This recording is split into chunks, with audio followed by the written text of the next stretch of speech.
சீமானின் உளறல் பேச்சு குறித்து நமதுரிமை காக்கும் கட்சியின் கருத்து என்ன? நான் பேசிக் கொண்டிருக்கிற ஒளிவாங்கி, அங்கே இருக்கிற ஒளிபெருக்கி, நீங்கள் உட்கார்ந்து இருக்கிற நாற்காலி, போட்டிருக்கிற உடை, அணிந்திருக்கிற செருப்பு, குடியிருக்கிற வீடு, பயணிக்கிற கார், பறக்கிற வானூர்தி, எல்லாத்தையும் மூலப்பொருளை தந்தவள் இந்த பூமிதான்.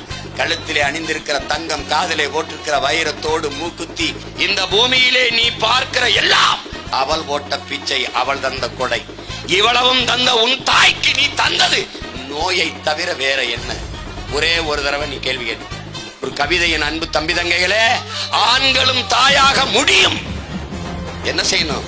பூமியில் ஒரு மரக்கண்டை நட்டு வளர்க்கணும். வளர்த்தா நீனும் தாய்தான். நீ ஒரு மரக்கண்டை கூட நட்டு இந்த பூமியில் வளர்க்கவில்லை என்றால் உன் பிறப்பு வீணாகி போனது. நீ வாழ்ந்தது அர்த்தமற்றது. நீ பிறந்து 80-90 வயது வாழ்ந்தாலும் நீ உயிரற்ற பிணம். சீமானனுடைய பித்தலாட்ட பேச்சை பற்றி என்னிடம் கேட்குறீங்க. உண்மைதான். அதற்கு இந்த வீடியோ தான், காணொளி தான் ஒரு உதாரணம். அவர் என்ன சொல்ல வர்றாரு? ஒரு மனிதன் தன்னுடைய வாழ்நாளில் ஒரு மரத்தை நட வேண்டும் என்கின்ற கடமையை மறக்கக்கூடாதுன்னு சொல்றாரு. என்னமோ இவருக்கு அதுக்கு எதுக்கு இவ்வளவு பெரிய ஆர்ப்பாட்டம், கூச்சல்? என்னமோ இவருக்கு மட்டும்தான் இயற்கையின் மீது ஆர்வம் கொண்டவரை போல அத்தனை தலைவர்களும் அத்தனை அரசியல் கட்சிகளுக்கும் இந்த சிந்தனை உண்டு.